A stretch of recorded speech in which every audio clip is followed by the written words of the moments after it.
دكتور قال waxaan rabaa inaan ku weydiiyo Jubbaland waa garanay laakiin culays intee la eg ayay leedahay in madaxweynayaashii hore ee dalka Soomaaliya oo labadoodii hal mar ay ka soo oo dalkan runtii sida muuqata nina uu ku meel gaarkii uu ka soo saaray nina uu meel keenay oo hadda maanta dawladdu meesha ku shaqeynayso in hadalkooda la dhadheeysado miya mise in dawladdu ay hadalkoodaasi ay u aragto inuu yahay hadal saameyn leh xasan waa mahadsantahay anagu waxaan hadda joognay siyaasiyiin xanaaqsan horta madaxweynayaal xanaaqsan hadda noogu horeyso iyo madaxweynayaal mucaarada siyaasadda Soomaaliya waa markii ugu horeyso ay soo galaan marka xanaaqaasina hadda dulqaad la'aan maahan oo hadda mas'uuliyad ay hayaan ma jirto muwaadiniinta Soomaaliyeed ka mid yihiin markii laga reebo xurmada iyo xushmada uu siinayo sharcigu lagu ixtiraamayo iyagana waajibka saaran waxa weeyaan inay dawladnimada iyo nidaamka kala dambeynta ixtiraamaan haddii kacdoon iyo ay ka shaqeeyaanna qodobo kale waxa la gelayaa ayada laftirkeedu khatar ku noqonayo sharcigi iyo kala dambeynta iyo nidaamka dalka madaxweynayaasha anagu waxaan ka sugaynay waajibka koobaad intay siday u jecel yihiin aniga ma aqaano Jubbaland iyo jacaylka zaa'idka ay u hayaan laakiin maalmihii la soo dhaafay waxaad ogtahay labada gobol oo hadda Soomaaliya nidaam ahaan ama maamul ahaan iyo nolol ahaanba ugu liidata waa labada gobol ay u dhasheen oo Galmudug iyo Hirshabeelle oo sugayna nabadayntooda iyo maamulkaas in la dhiso iyo dadkaas in argagixisada laga dul qaaday iyo inay ka qayb qaataan marka jacaylkan zaa'idka oo dadkii hadday nabadoonnimo u aadayaan Kismaayo garay lahaan lahaayeen oo dadka meesha joogo isku haysto iyo dhowrka madaxweyne iyo dadka hadda yani nidaam darrada meesha ka jirto hadda iyo midkaan sheeganayo madaxweynaha le anna waxaan ahay madaxweyne iyo labada kale oo sheeganayso oo dawladii turax kama jiraan hadday nabadoonnimo iyo akhyaarnimo u tagayaan garay ahaan lahayd warkooda waana la gaarsiin lahay laakiin de nidaam aan jirinba oo dawladii go'aan ka soo saartay tiri meeshaas xaalad gaar ah ka jirtay nidaam kama jiro horta waa aadaynaa hadday madaxweynayaashu yiraahdaan ayaguna khatar ay gelayaan dadka meesha joogana khatar kale gelinayaan dadka kale khatar ay gelinayaan marka hadalkooda waxaan rabaa su'aashida hadalkooda wax fal celina in laga sameeyo dawladdu ay u aragto inay madaxweynayaal xasaanad leh ma jirto miya hadda xisbiya ayay madax ka yihiin mucaarada xisbiyada mucaaradana de xaq ay u leeyihiin inay sheegaan aragtidooda ra'yigooda inay sheegaan marka ra'yi hadday wixii ka badan yihiin I don't know ama muxuu ahay inta anagu xasuusano waxay ahayd madaxweynayaashu afar sano soo dhameysteen madaxweyne xasan sheekh ugu dambeeyay 6 bilood ku sii darsaday 4 sano wax kacdoona iyo wax qayla iyo wax khilaafuna ma qabsan 4 sano dhameysteen iyaguna hadda ma qabo inay leeyihiin 4 sano hala soo gaabiyo laakiin wixii dhaliilaa waa bishii karaano waa xuquuq oo sharcigu siiyay marka dhaliilaas kama badno hal qodob ayaa iga raacay Cabdi Fataax arinta ku saabsan xanibaada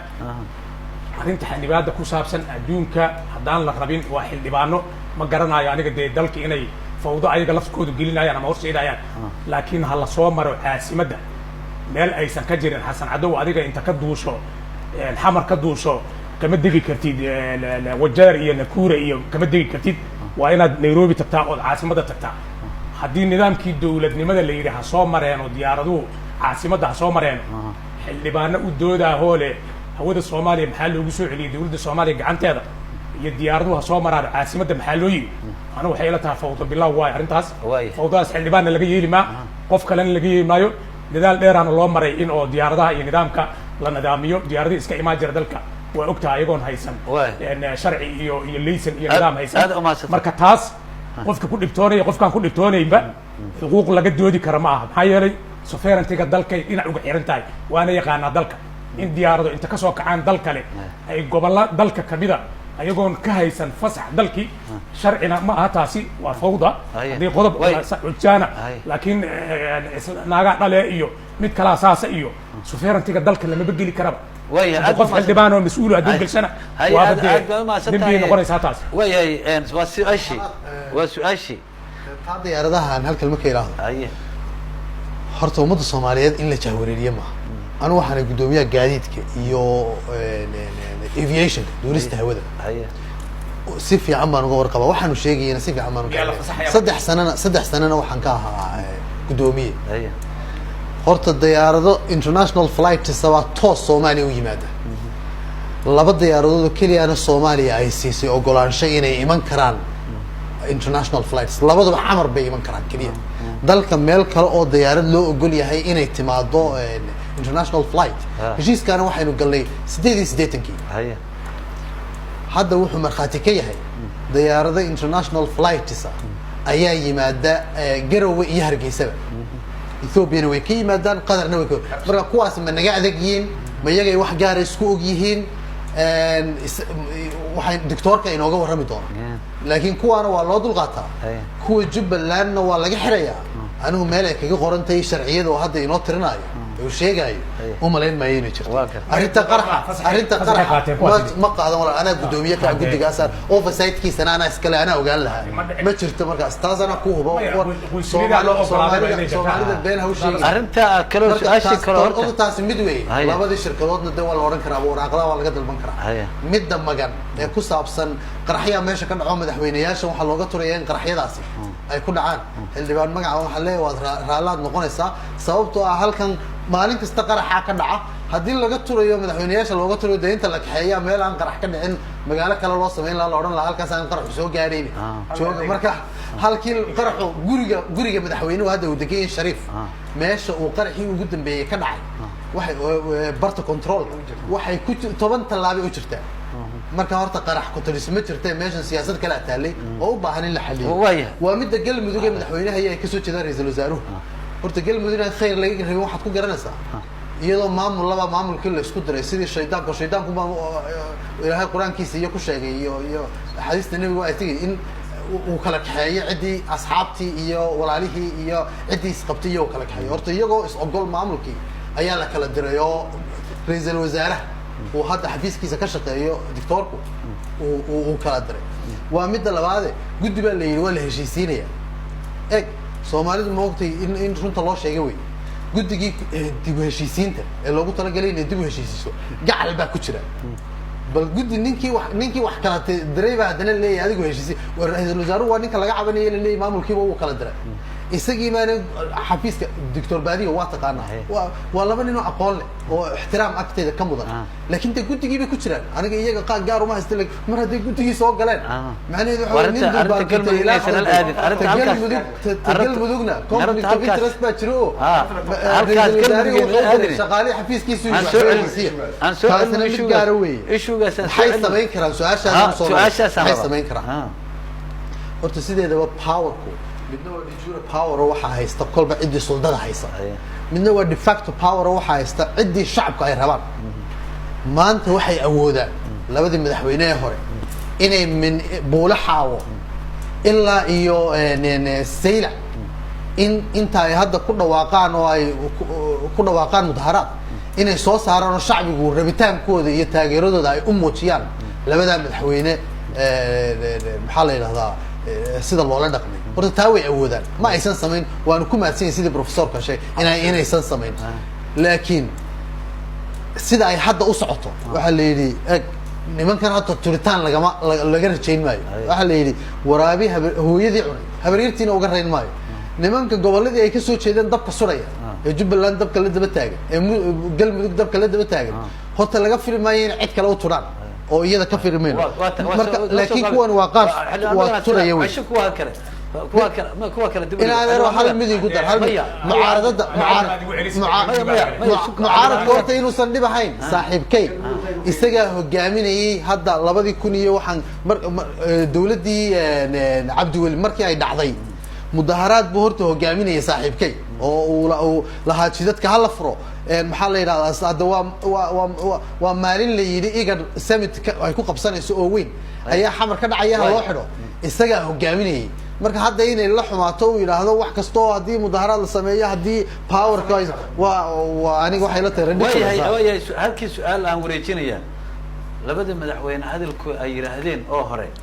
culays kula leeyahay xildhibaan culays waa leeyahay oo mudanayaal madaxweynayaal soo aha haddana xisbiyaalba madax u yihiin inkastoo taas xisbiyaasha contradiction sameynayso xisbiga mar hadduu xisbi meesha soo galo xisbiga danihiisu ka hadlayaa way wuxuu qabe ma aha tii dadka guud kama hadlayo laakiin hal baan su-aal ku weydiinaya oo dadkao dhan weydiinaya dadka haddii ay maanta arrintaas sameeyaan usoo baxayo jubbaland kuma jirto dadka jubbaland waa la dulma markii la dulmayo ka hadli lahaayeen oo diidi lahaayeen wixii dulankii loo geystay wixii lagu samaynayay ayay haddana rabaan shalay tana waxaa ka qayb galay dabaaldegi markii horaan ku yidhi oo kuu sheegayo termigii labaad xasan bashiir ma ka qayb galay iyadoo baarlamaanka weliba soo saaray diidmo uu leeyahay waxba kama jiraan xildhibaanada lasoo xulay haddana meeshii baa loo socdaa oo loo dabaaldegaya horta shacabka u dabaaldegahayo oo soo dhaweynayo kuma jiro jubbaland majoritigiisa way garad soo maha laakiin waxaan kuu sheegahayaa ma filahayo ra-iisul madaxweyneyaasha in ay u socdaan ilaa waxaan rabnaa annaga jubbaland dhibaato ka jira dhexdhexaadinayna uma socdaan waana midda maanta loo baahnaa wey aniga marka waxaan leeyahay madaxweyneyaasha uma malaynahayo hadda inay waayahay dastuurka in lagu dhaqmayo xeerka sharci ma tahay maadaama xildhibaan aad tahay waa sharci waayahay ma jiraan sharciga u diidaya inay kismaayo tagaan oo hadda baarlamaanka yaa sharciga bedeli kara soo baarlamaanka ma jiraan baarlamaanku qodob oo soo saaro oo uu leeyahay macnaha magaalada kismaayo ya su-aal adigaan weydiiya haye hadduu dhib ka dhaco oo 80% 90% dadkii deegaankaas deganaa ay qaylahayaan oo cabar hayaan oo mar walbaba la dulmahayo oo doorashada tan keliya meel soo xiray oo kuwii joogay oo musharaxiinta ah aad garanaysa arkaysaa maalin walba fiirsanaysaa xidig iyo ninka la yidhaha seeraar iyo kuwa kaloo lamid ah xidig raggiisii seeraar ma xidig raggiisii yarayaasha ahaa in abukaata in lasoo dhaawacay waxba inta la dhacay lasoo kay hadda uu laga jaray waa la socota haye arrimahaas mar hadday jiraan yaa la sugayaa dawladda xaq bay u leedahay inay xukuumaad xukunka tiraahdo arrintan hadda intay goolkana laga gaarayo oo ama la aadi kara ma jiro waayahay aad baa umahadsantaha madaxda soo saar oo kii hore kii labaad hadda kii saddexaad baa jawaab kii labaad oo saameyn waayahay professor bod ma su-aalaan weydiinaya professor bod aan weydiinayaa doob aan weydiinaya professor su-aashu waxay tahay iyagoo madaxweyneyaashii hore ee soomaaliya ay og yihiin in dawladda soomaaliya ay mowqif iyo go-aan cad ay ka istaagtay arrinta jubbaland ee axmedoobe ayagii laftirkeeda soo maysan ahayn madaxweyneyaashaasu inay marka hore ay dawladda soomaaliya inta u tagaan ay yidhaahdeen annagu waxaan rabnaa inaanu ka inaan aadno magaalada kismaayo oo calaamasaarkaas aan aadno go-aankan ay keligood qaateen inay diyaarad qaataan oo calaamasaarka ka qayb galaan miyuusan kasoo horjeedin nidaamkii iyo haybaddii dawladnimo mid lagu dhaawacayo miyuusan ahayn waa mahadsan tahay arrinta waxaan qabaa in arrintaasi ay tahay arrin aad xasaasi u ah saaxiibkay gacal wuxuu wax macnaha ay leedahay male saameyntoodana ma weyna aniga waxaan isleeyahay saameynteedu waa weynta broseska la maray ee farmaajo uu madaxweynaha ku noqday kayrina uu ra-iisul wasaaraha ku noqday waad ogtihiin tanasulaadka iyo shaqada la qabtay iyo constitution xushmaynta ay mareen shariif iyo xasan sheekh waa ogtihiin nimankaas waxay sugaayeen in muwaadinimada ay u leeyihiin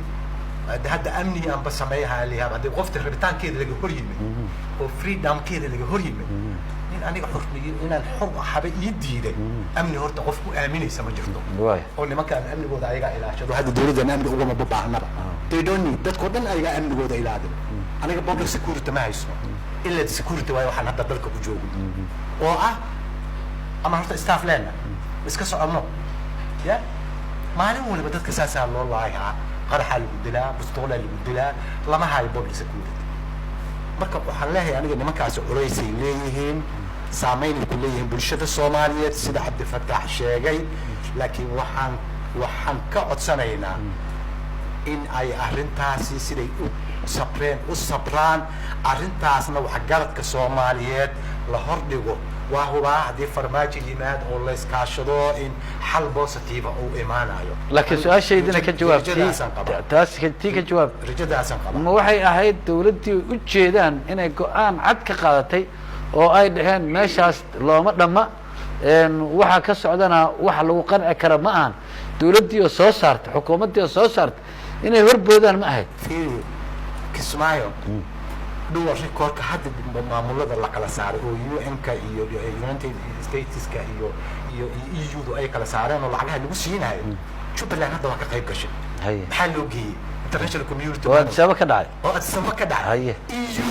EU-du haddii waa imaakartiina leeyahay wayna tageen midkan hadda October labadeeda dhacayana they are going waa u socdaan marka aniga waxaan isleeyahay inaan u baahan dad ajnabiya halkayna inaan u baahan oo odayaashaasuna ay dul qaataan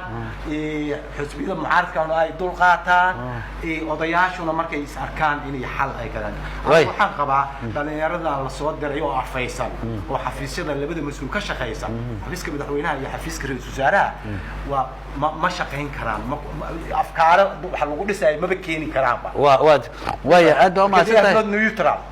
dhaxaad ma anaga waxaan rabnaa magaaladani waxay ka timiday dhibaatay ka timiday dalka Soomaaliya dhibaato ka timiday gobolada dhibaatay ka yimiday yani waad ogeeday Xasan Sheekh dhibaatada oo ku dhisay goboladaas lagu dhisay oo dawladda qarashka ay ku bixinayso si positive lagu bixiyo aad ma santahay distraction lagu bixiyo waa qarashka dawladdu way bixiyaysa aad ma santahay waxaan ka yimiday asaga iyo saaxiibkay baadiyo way ka yimideen aniga I believe inay uga dareen galmudug aysan waxba u soo qaban waa taasina galin baabka galmudug yana galinin waxaan rabaa inaan ka cudur daarto dhalinyaro ayaa ka soo qayb gashay barnaamijkan falanqeynta siyaasadda macnaha caawa ka soconaya telefishinka Somali Cable waxaan aad uga xumahay in hadda lagu wargeliyay in microphone-kii ay macnaha ku hadli lahaayeen in uusan hagaagsanayn sidaa daraaddeed raaligelin baan idinka siinayaa su-aalihiina waa u baahnayn inaad weydiisaan laakiin mar haddii macnaha microphone-ka uu yara halaysan yahay waxaan rajaynayaa inaan su-aalaheena iska sii wadno adinkana aad ii fasaxdaan aad baad umahadsantihin waayo aad baad umahadsantihiin waxaan rabaa gacal jahwareer siyaasadeed makuu muuqdaa oo waddanka hadda u galay xasano horta in oo balaayo aan jirin la buunbuuniyo ama social media lala wadaago ama xataa professoradii ay ka hadlaan dhibaa jiro balaayaa jirto taas aniga waxay ila tahay waxaa ka fiican in la yidhaahdo nabad iyo wanaagaa jiro dalkuna wuxuu ku socdaa waddo fiican dowladnimona ku socdaa dalku arrinta ku saabsan waxaa nasiib darra ah galmudug annaga hadda ka nimid oo gacmaha isa soo saaray oo muxuu ahay haddana maamul dhisanayo in la yidhaahdo ma jirto iyo waxyaabaha qaar xataa mucaaradka loo fasaxo laakiin mucaaradka laftirkooda waxooga inay loojig ahaadaan oo dadka wuxuun loojiga u sheegaan ayaa muhiim arrinta aan rabo inaan ka hadlo waxaa weeyaan horta golaha wasiirada ayaa iskale sugitaanka amniga iyo jaangooyinta siyaasadaha iyo fulinta muxuu ahay amniga muwaadiniinta iskama laha baarlamaana shiray meelay isugu tageen shaahay cabeen waa hadleen waraaqa badan ay soo saareen waxaas waa iska muxuu ahay fadhi kudir caadi oo aan waxba ka bedelayn laakiin annaga kama hadlayno hadda muxuu ahay professorka hadduu asagu lugeeyo meesha uu ku lugeeyo ciidankii dawladda joogo meesha aan fadhinana ciidanka dawladda joogo madaxweynayaashii horena ciidanka dawladda ilaaliyo ee qaranka dawlado badan kama jiraan dalka qofka dhahayo waa ka jiraana weli wuxuusan aaminsanayn laga yaabaa in oo meeshii hore laga yimid oo laga soo gudbo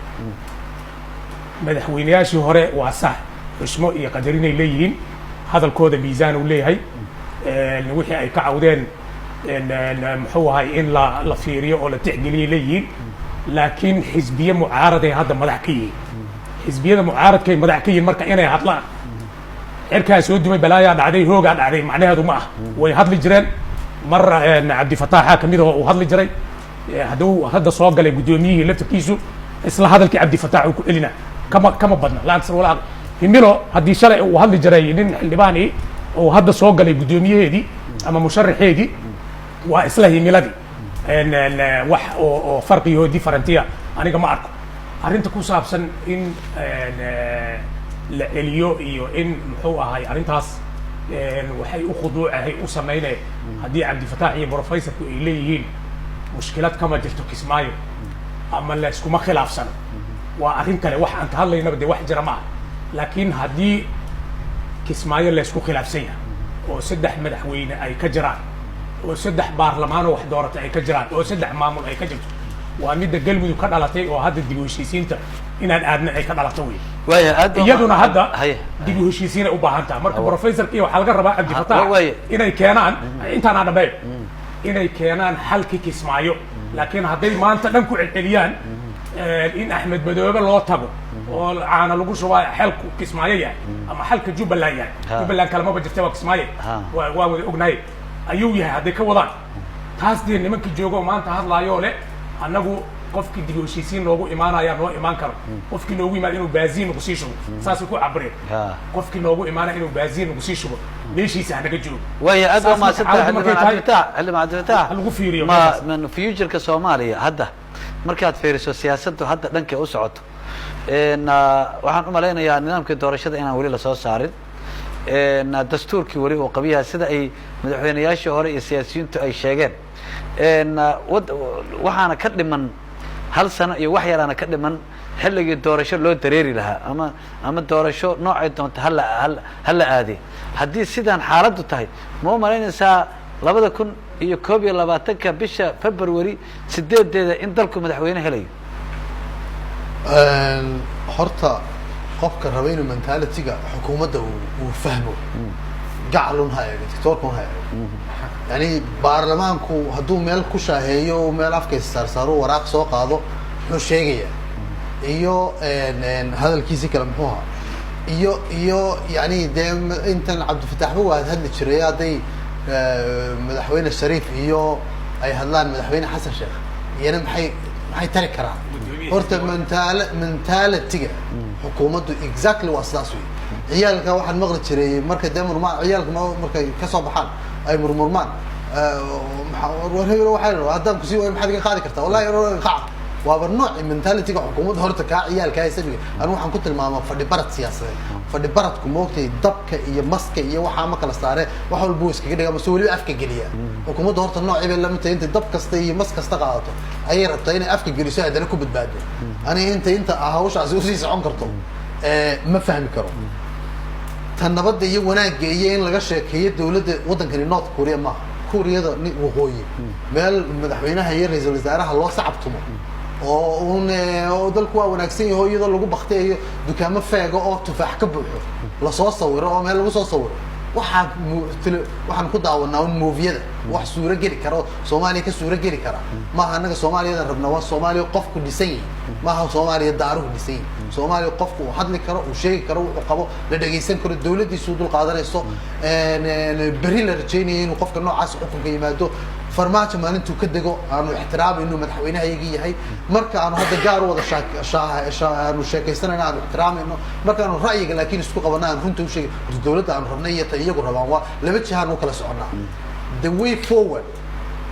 rabitaanka annaga noocaas nagu jira iyaga ku jira ee midna North Korea u socda midna Sweden iyo Denmark laba shaqo isku laba ma marka sidee looga heshiin karaa anigu waxaan qabaa ummadda Soomaaliyeed waxay soo gaadhay markii la wada tashan lahaa ee aan laga sugi lahayn dawladda hadda joogta inta la isu yimaado su'aashaad waxay ahayd halkee haddii maya halka maan waxaan ila haddii arrintu ay sidaan tahay hal sano iyo wax yarna ay ka dhiman yihiin xilligii loogu talagalay in baarlamaanka macnaha loo dareero si loo soo dooran lahaa madaxweyne si loo soo dooran lahaa ay wax yar ka dhiman tahay haddana aan nidaamkii doorashada aan la ogeyn meesha u socdo dastuurkii laftirkiisa macnaha weli aan la qabyo tirin waxaan kaa wada xiisadan hadda taagan oon ujeedno oo madaxweynayaashii hore iyo macnaha siyaasiyiin badan aan ujeedno inta ay socdo ma gaari karnaa doorasho haddii madaxweynaha loo diiday inuu magaalo dalka kamida u safro sidee buu u rajaynayaa kuwii u diiday inuu safro inay doorasho u qabtaan yani moogtay wax ridiculous wax madaxa geli kara ma aha marka arrintii maalintii dhaweyd dhacday dhaawac weyn bay ku tahay in aanu aamino oo aanu xukuumadda ku aaminay inay doorasho noo qaban karto alternative-ku markaa muxuu yahay ummadda Soomaaliyeed ugu baaqayna ummadda Soomaaliyeed waxaan ugu baaqaynaa in shir weyn la qabsado la isugu yimaado laga tashado xukuumadda laguma aamini karo aayaha ummadda Soomaaliyeed sanad iyo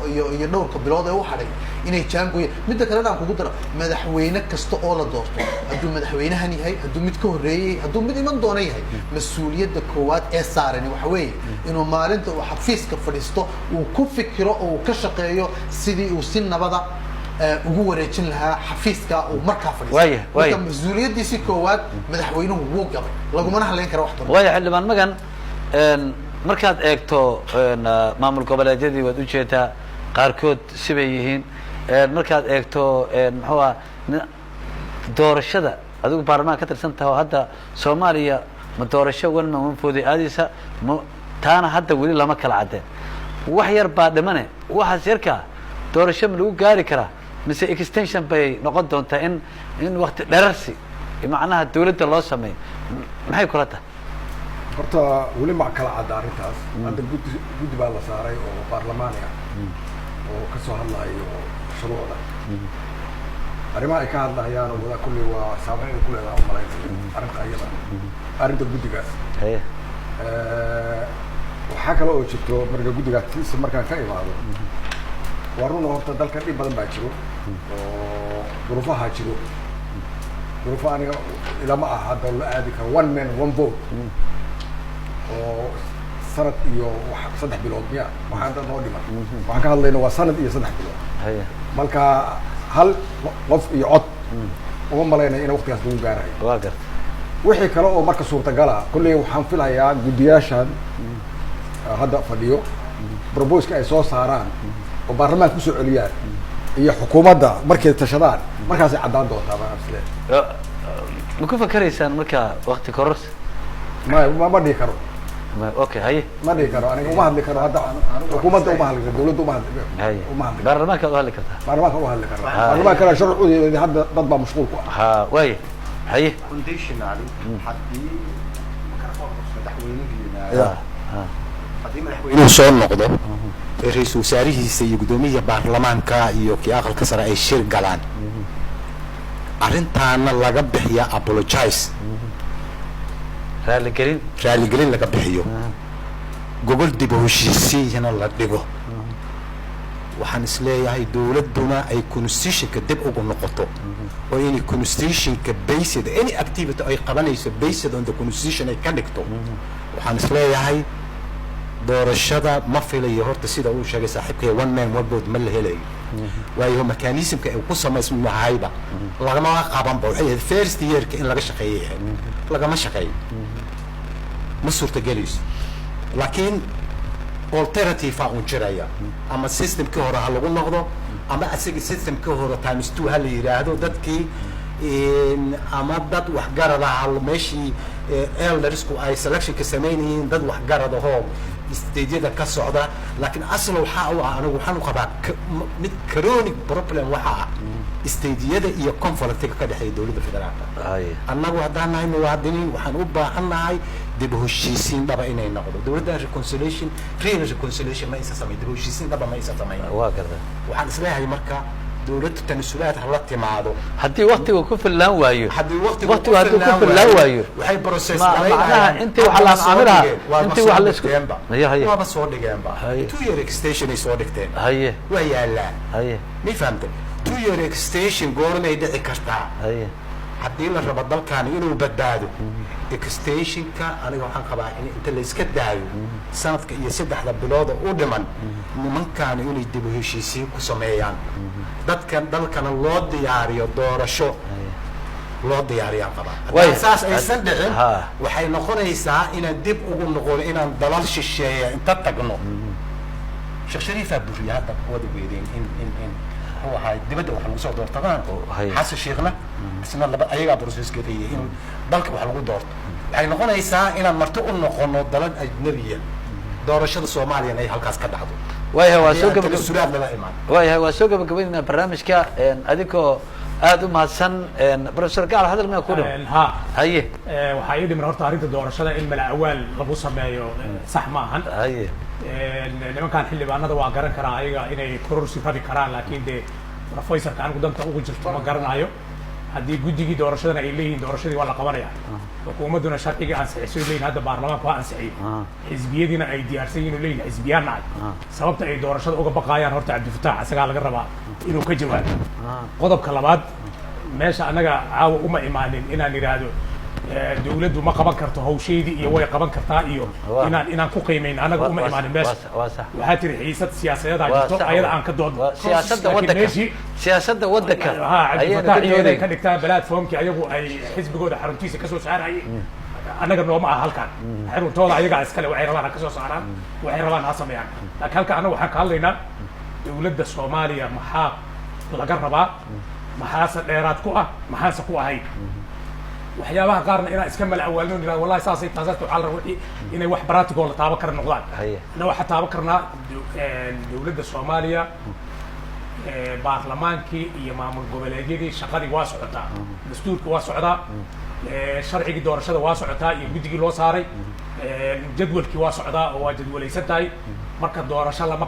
runtaa waa soo gabagabaynaye hal daqiiqada su-aal oo daqiiqada siina waa ku fahmi aad ba umaadsantaa dawladda waxaa lagu hantaa dawladda waxaa lagu hantaa aniga dawladda uma hadlaayo maya sugate kulligii waaye nimadaan waxay ka tirsan yihiin dawladda xildhibaano waaye soo ma adiguna maaragtay la taliyaa lagugu sheegay soo ma dawlad kale ka tirsan oo aniga la taliyana ma ihi kamana tirsani waaya aad ba laakiin dawladnimada iyo waxaa ila quman ila fiican okay iyo shaqada socoto shaqadaas in wax lagu daraana ila fiican waayahay waad maasantahay galno macnaha waxa hadda socda waxaa la leeyahay maadaama la leeyahay dawladda soomaaliya hadda waxay doonaysaa nidaam ka duwan nidaamyadii hore u jiri jiray in ay la timaado oo haddaba ama madaxweyne xasan sheekh madashii iyo wixii uu wawadi jiray iyo maamul goboleedyadii wax ka duwan in la timaaday rabtaa oo ay rabto muxuu ahaa mentality waxyaabihii hore u jiri jiray inay ka bixiso sababtaasna waxay ku heli kartaa keliya inay wax walba jiirto oo ay iyadu dadkii ama qasab ku marsiiso ama maamuladii kale qasab ku marsiiso waxay iyadu markaas ku fakerayso oo madaxa sare ay ku fakerayaan inay dadkii inay qaadaan marka taas baa dadka qaarkood ama adarhayntu tahay marka waxaan rabaa halka daqiiqo ma muuqataa dawladdu in constitutionka ay ka doorbiday inay awood ku macnaha ku noqonayso mas'alada constitution ma jirtaba markii hore waxaa jiray gidaar u dhaxeeyo dadka iyo dawladda waad og tahay siyaasiyiin iyo odayaal dhaqameedyo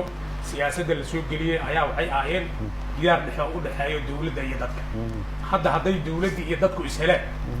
wixii shalay la wadi jiray ayaa fiicnay oo madax salaaxay dadku ma rabaan dadku waxay rabaan dawladnimadiina dadki inay toos uga qayb qaataan dawladdu waa dawlad shacab arrintaas marka masaas ma talada oo dadku keenayaan ama dawladdooda ay muxuu ahay ku taageerayaan ama ay ka rabaan hawsha ay ka rabaan inay qabato haddii gidaarkii shalay meesha ku dhex jira laga bixiyey in la taageeraa rabaa ma ahayna in la yidhaahdo hadda aan u laabano sheekooyinkii hore iyo waxaa noo fiican shalay muxuu ahay in oo nimanka gobollada haysta waad aragto hadda waxa ay ka shaqaynayaan safiiraan magacaabaynaa iyo intaan ku baxaynaa iyo dibadaan aadayna waayahay aad baad umahadsantahay waa soo gabagabaysanaynaay hadalladii noo soo kooba xildhibaan cabdifatax markaad eegto sidii hore ee soo jiri jirtay ood orgsiida xasan sheekh dhibka uu kasoo maray sheekh shariif dhibka uu kasoo maray oo maamul goboleedyada ay ka awood badnaayeen dawladda dhexe ay ka awood badnaayeen oo waxaysan dhihin mararka qaarkood baarlamaankii laftirkiisa waa laga tegi jiray nidaamka baarlamaanka waa laga tegi jiray in arrintaas inta la iska dhaafo dawladdu hadda ay awoodeedii soo ceshatay sida muuqata oo maanta aviationkii waa uu joogaa magaalada kismaayo lama aadi karay leeyihiin meel alla meesha rabaan waxay leeyihiin haddaan nidaamka dawladnimo aan uga jeedin anigu shaqo kumarihi nidaamka noocaasihi miyuusan ka wanaagsanayn nidaamyadii hore oo isbarbaryaaca ahaa maamul goboleedku uu xukumayey madaxweynaha waddanka haye bismillah horta annagaa baan rabnay inay meel walba gaadhaan annagaa khayr la jecel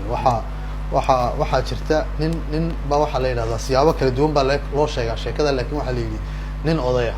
ayaa mid yar fagfagtiisa ka yaabay oo sidhi malaa ninkani gurigii armu nabad gaari waaya si kalena waa loo sheegaa laakin wuxuu yidhi ilaahay gurigiini ha ku nabadgeeyo xaggiisaba uma socdo buu yidhi yani hadda annaga dawladda khayrka la jecelo waxaana sheegaysa la jeceliya inay dalka o dhan wada gaadhee iyadoo xaggii khayrka uma socotay meel kale u socotaa in dalku ay u kala tago ayay rabtaa midda doorashada maalan tusaale kugu filan doorashada hadda uu leeyahay xukuumaddu waa rabtaa saaxiibkay gacan horta waa xukuumadda sharci doorasho oo dastuurka intaasoo meelood ku jabinaya waa golaha wasiiradu waa meesha ay soo mareen oo ay baarlamanka keeneen hadda baarlamanku wuxuu ka shaqaynayaa sharcigii kharibnaaye ay keeneen dastuurka aan waafaqsanayn in dastuurka la waafajiyaa guddi horta loo saaray guddiga uu saaxiibkay ma ku sheegaya waa guddi kasoo shaqaynaya in dastuurka in sharcigaa ay keeneen ee loo soo waa shard loo tolay inuu farmaajo mar labaad dalka kusoo noqdo shaadhkaasi qof qof toshay dadkao dhan ma la ekaan karo xukunkiina soomaaliya o dhan baa ku tartamaysa waana loogu talagalay inay ku tartamaan waxay mas-uuliyaddiisa koowaad baa inuu saaxadda tartanka uu furo marka horta midda koowaad taa weeye de halkaasaad ka garan kartaa lakin annagu waxaanu jecel lahay in dalka doorasho xaqii xor iyo xalaali ay ka dhacdo lagu tartamo anigu cabdifataax ahaan baarlamaanku inuu hal maalin ku darsado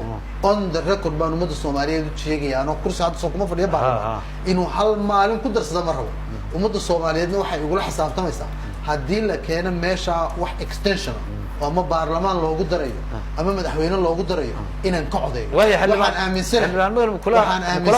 waxaan aaminsanahay in talentkii soomaalida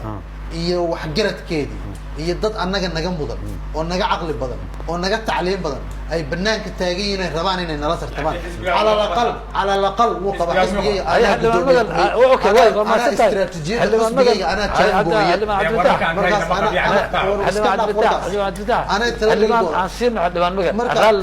midda waxaan kaaga ballan qaadaya inaanu xisbi ahaan iyo shaksi ahaanba inaanu diidno in dalkan extension xildhibaan magan in baarlamaanka adigu aad ka mid tahay haddii loo keeno la yidhaha extensiona la samaynaya inaad diiddo adigu shaksiyan kula hadlaya ma raalli baad ka tahay horta ma saadaalin karno waxaan la gaarin may adigaan kuu sheegaya kuu sheegaya aniga waxaan mar walba ayidahayaa waxaan u arka dalka dantiisa iyo dadka soomaaliyeed way iyagaa matelnaa laakiin one man one vote iyo sidii lagu gaari lahaa alla way ficnaan lahay laakiin hadda sida ay tahay waxaa la diidan yahay ninkii daalinka ah oo dadkii si caburiyey oo intaas waxaynayay amaadan saas dhehen okay ninkii saddex term raalli hada raalli saddex term ninka boobay meeshii oo haddana soomaalida ayna ka dhiidhiyeynin ee weli ay hadda si loogu dabaaldegaa ay dad badan u ordahayaan xagee lagu gaariya saan ku gaari karna dadka xuquuqdooda aw maxaa bedelkeeda la samayn karaa bedelkeeda waxaa wey in la aslaaxiyo oo dadka kan horta la baro oo arkaan wakti ku filanna ma lahaye maxaa la samaynaya wakti ku filan dibheshiisiin la siiyo oo ninkii aan dibheshiisiinta u ogolay laga saaro meesha uu ka baxo halkaana wuxuu leeyahay doorasha ka dhacdo xaggana ma ogolo dadka doorashada gabagabeynaya halkaas su'aal xamarna u rabo in doorasha ka dhacdo xasbayana aan ugu rabin in doorasha ka dhacdo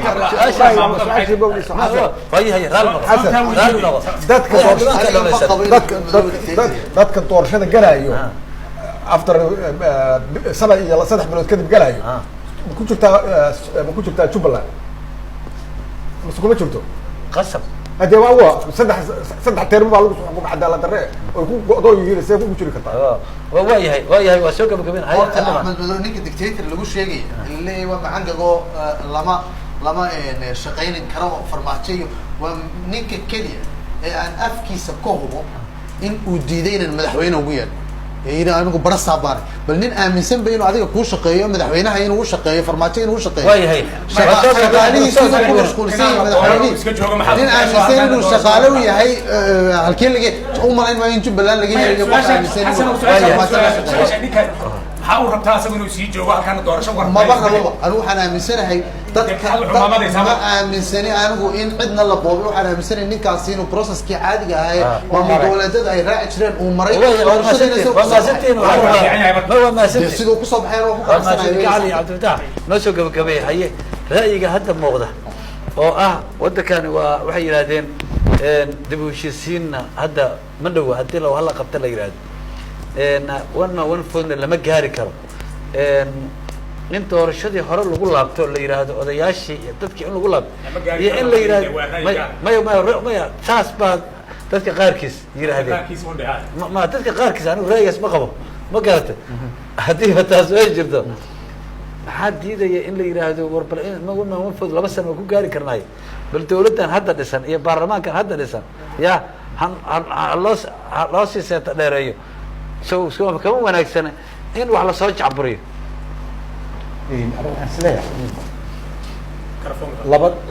laba daran mid doora horta meesha taalla laba daran mid doore labadaa darani waxa weeyaan haddii dawladdani miiniska ay hadda haysato mustaqbalka inay loobing ku samaysato ay rabto gobolladana kasoo agtaatay ay rabto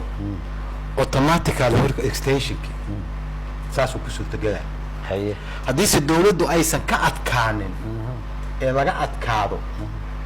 markay 70% waxay degan yihiin stadiada dadku ayay degan yihiin voodka laga rabo in wax la doortaan la rabaa soo ma ma arkaysa anigu waxaan isleeyahay haddii dhinacaas ay u dhacdana waxaan isleeyahay waa horta waxaa asala in heshiisiin la sameeyo haddii dawladdan maamul goboleedyada la heshiiso oo conflictiga adigu waxaa qabtaa haddii warku waxa weeyaan haddii dawladdu ay maamul goboleedyada ka awood badiso haddii ka awood badiso oo macnaha isteedyada qaarkood gobolka Banaadir intii way degan tahay kastoo gobolka Banaadir intiisa hadda waa qabnaa oo kacdoon ku jiro oo ay dhigi rabaan bama doorashada lagu qaban maayo oo shacabka intigiisu la isgaanayo anigu saas